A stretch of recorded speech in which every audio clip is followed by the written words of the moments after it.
Merde.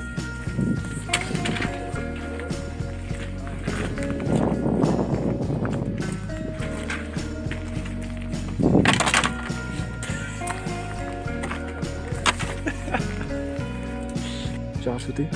Ça c'est le couloir à ski. Ouais, ça c'est le couloir. Ok. Là t'as la sortie, c'est un peu étroit. Ouais. Là, tout droit. Ouais. Là tu tournes et t'arrives, tu skis un peu en arrière. D'accord.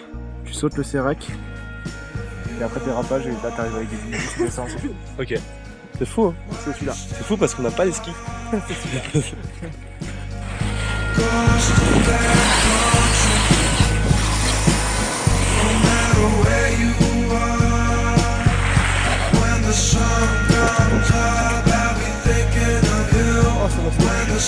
Je suis trop gros, j'ai fait un trou dans la neige.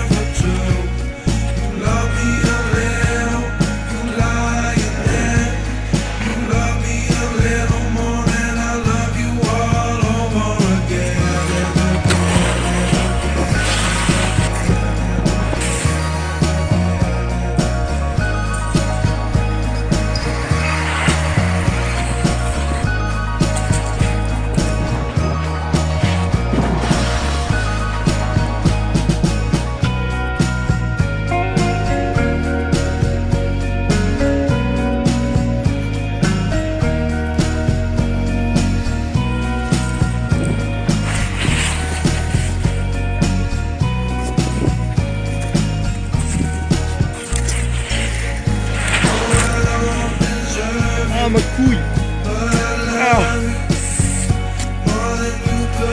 Ah, ça va défoncer là.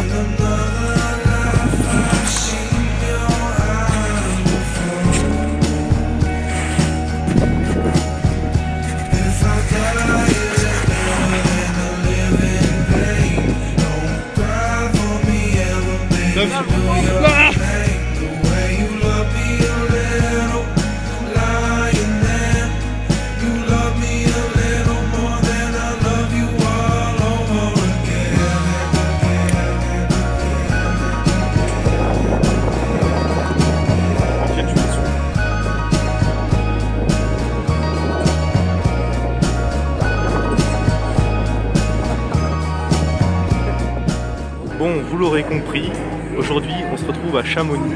La première journée est finie, j'ai les pieds trempés et j'ai... Bon, voilà. Bon alors on est arrivé à l'appart, on s'est douché, on s'est posé. On a fait sécher toutes les affaires, enfin elles sont encore en train de sécher. Et du coup demain, changement de programme, on était censé aller à la mer de glace, faire une école de glace. Sauf que le train qui nous emmène au début de la mer de glace, c'est le train du Montanvert. Au final, il est fermé demain. Donc on change de programme et on va faire de l'artificiel. Et là, on part manger. Elle est bonne cette glace. Elle est très bonne cette glace. Et toi, elle est bonne cette glace. Très bonne. Ah ouais, la vache, la zone de. Et toi, elle est bonne cette glace. Très bonne. Oui.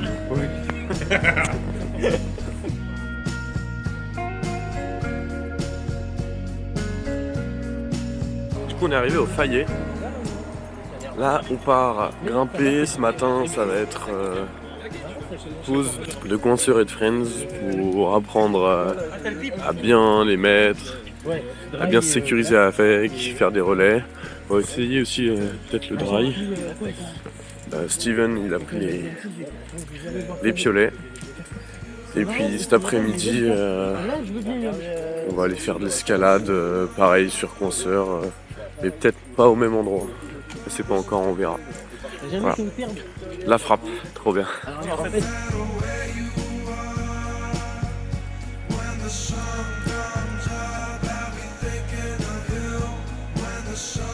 Il suffit que la première dégaine elle soit un peu loin, bon bah le relais tu l'arraches. Ok. Donc ça, le but c'est de sauver votre relais. Donc là vous voyez, ça sert à rien. Là le but c'est quand vous le préparez, c'est d'avoir vraiment cette partie là qui va être en vous. Donc ça c'était la confection d'un relais avec le bouline. Il y avait la triangulation, les triangulations un peu basiques. Moi je vous conseille de rester quand même le plus souvent possible avec votre bouline, mais on peut quand même en voir d'autres. Donc il y a celui-là, le plus simple. Okay. Et là vous êtes pendu dans le vide là. Comment vous faites pour dynamiser quelqu'un qui chute quand vous êtes sur au relais? la corde, faut la laisser glisser un peu dans les mains. Donc ça, faut avoir un peu l'habitude d'en faire, quoi. Tout simplement aussi sur certains endroits, moi je suis pas assuré sur mon relais. Si j'ai une belle vire et que j'assure mon copain, des fois moi je me vache pas. Parce que s'il se prend un shoot et que moi je suis au relais et qu'il y a tous les points qui pètent, il me tue aussi. Donc comme on dit, hein, vaut mieux qu'il y ait un mort plutôt que deux. Hein. Donc toi tu conseilles quoi, sur le relais ou monter? Moi je fais un peu les deux. C'est-à-dire vrai, en grande voie, si je suis peinard et que je sais que je peux bouger un peu, bah, j'assure sur moi. Si je vois que je suis un peu sketchy, un peu coincé, même pour donner du mou c'est galère, et ben je me pose dans ma vache et puis j'assure au relais.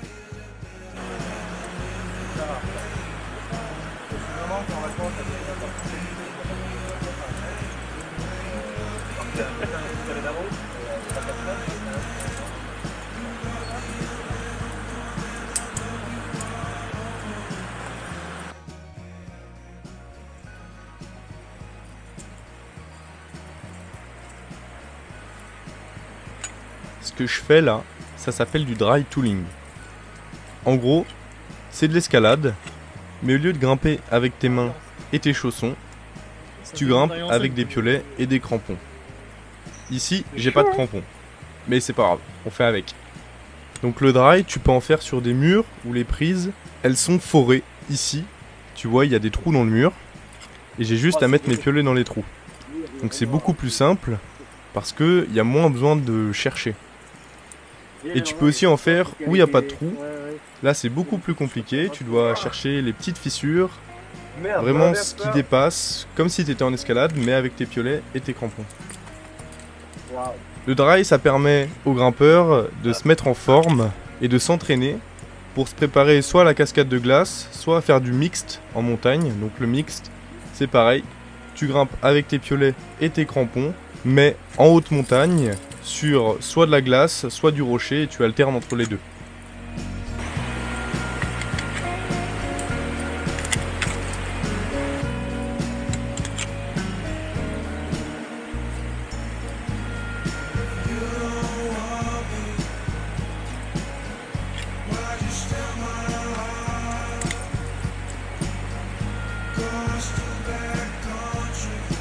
Attends, je suis sec. Bravo. Mais ça c'est trop.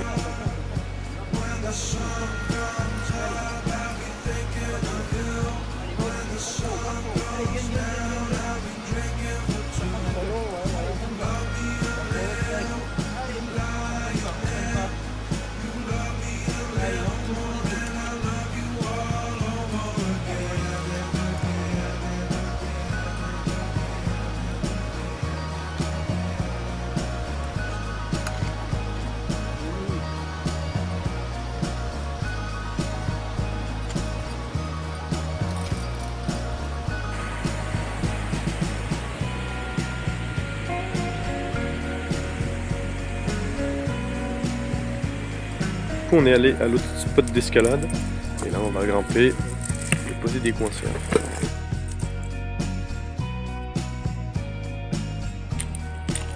Bon après quand tu vois que la roche elle sonne creux comme ça là.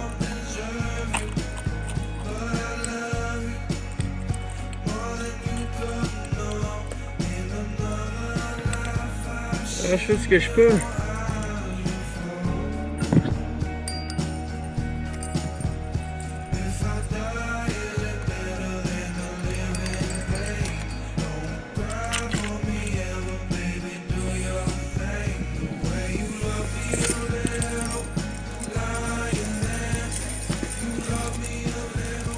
Ça brûle.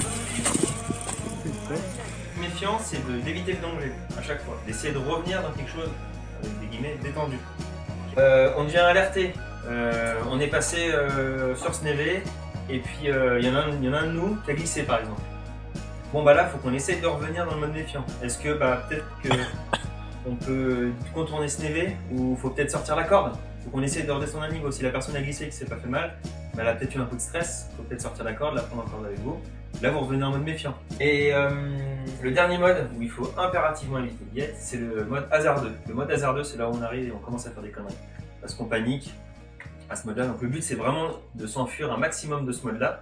Répétez vos manips. C'est pour ça, là, mine de rien, on rabâche un peu tout ce qu'on a fait aujourd'hui, tout ça. Mais plus vous allez répéter, moins vous allez vous poser de questions sur votre manip pour pouvoir redescendre dans un mode alerté. Par exemple, on est toujours sur ce navet, la personne a glissé, je mets une corde. Mais je mets une corde, mais merde, attends, là je dois mettre quoi? Je dois mettre 15 mètres, je dois mettre 6 mètres. Qu'est-ce que je fais? Est-ce que je mets une branche à glace? Est-ce que... Des fois, il y en a qui me demandent s'ils peuvent mettre une branche à glace dans des névés. Hein. Ça peut arriver. Hein. Après, le but, c'est de dessiner un croquis d'itinéraire.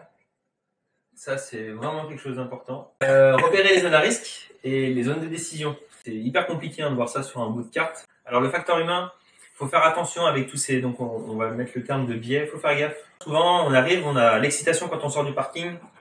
Puis au fur et à mesure de la course, on avance, on commence à voir l'arête, on commence l'arête ou la voie ou autre. On dit, oh putain, ah merde, c'est dur, oula. Et inconsciemment, on a toujours un petit stress qui se met en place. Faut le gérer. C'est un stress. Faut pas se dire en bas, ah merde, maintenant j'ai peur, je vais pas y aller. Si votre CSV elle est bien faite, vous savez que c'est du 3 sup, ou du 4, ou du 6, c'est votre niveau. Communiquez entre vous. N'ayez pas peur de dire que vous avez peur. Moi, je suis le premier à dire que j'ai peur. Hein. Clairement, hein, là, moi, en ce moment, c'est très souvent où je me dis, putain, là, j'ai peur. On se le dit, au moins on est au courant. Je dis pas, écoute, là, toi, nous, moi, j'ai peur, je vais redescendre. Non, c'est là, écoute, là, j'ai peur, là, je me sens pas bien, le pas, je le sens pas, ou ouais, je suis un peu fatigué, et ça me met terreur. Ok, ton second, il est au courant. Il sait que, bon, bah là, t'es pas trop là, et ça ira mieux après. Ou inversement, ça sera lui qui ira pas bien. Mais pas dire, genre, putain, c'est chaud qu'on va faire à ta vie, t'as pas peur, toi? Parce que moi, j'ai peur, hein. Putain, tu devrais avoir peur. Non, non. Si t'arrives devant et tout, ça peut être à toi, tu fais, écoute, putain, moi, je le sens pas, quoi. Ok, passez pas 2 heures à négocier. Oui. Si l'autre il le sent, bah laisse-le partir. La journée est finie, on est rentré. Là, on a fini la CSV, donc préparer la course de demain. Tout ce qui est information, sécurité. On devait chacun faire quelque chose de notre côté. Et Steven, du coup, notre encadrant, il nous disait ce qui allait pas dans ce qu'on avait fait. Et à la fin, on en a fait une générale pour savoir vraiment ce qu'on doit faire demain et à quoi on doit s'attendre. Là, on va bientôt manger, on fait les sacs en même temps, c'est 21h49 et après on va aller se coucher. Pris des sacrés coups de soleil, là, je suis tout rouge. Et là, c'est pas de carbo, j'ai trop la dalle, Bon, moi, je vous dis à demain. On se retrouve sur la petite arête de Fenestrale. Allons-y.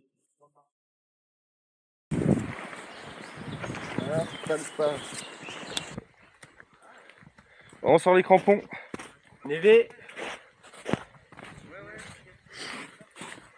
Bonne défiant. Au niveau recherche, là vous allez me faire des conneries. Donc vaut mieux que vous repassiez derrière. Une, deux autres personnes devant. On fait l'arête de Fenestrale qui est juste en face de moi. On passe là. Là-bas il y a des petites cascades là. Ah c'est trop beau, L'eau comme ça donne envie de pêcher. Mais qui êtes-vous? Nous sommes des anges. Mais alors, je ne possède qu'une rose ordinaire. Elle qui m'avait dit qu'elle était la seule de son espèce dans tout l'univers. Ce n'est pas une rose ordinaire, c'est ta rose. C'est le temps que tu as consacré pour elle qui fait ta rose si importante. C'est ma rose. Va la retrouver. In its cosmic dance, love intertwines invisible threads, weaving a tapestry of intense and delicate emotions. It is a whisper that cradles the spirit. The breath that ignites every fiber of being. We are just a reflection of love.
unites in love, in its pure and profound essence. We find strength to transcend the limits of time and space.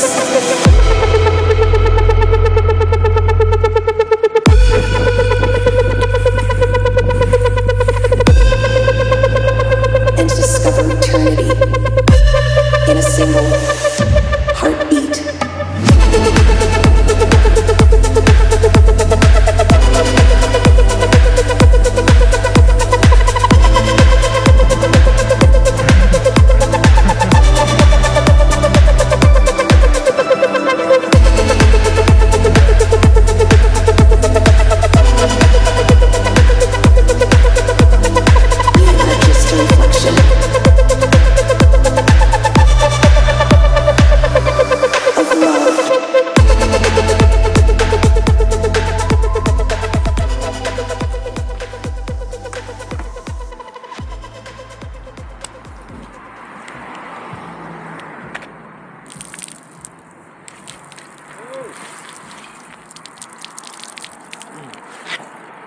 Ah mais c'est un autre coco.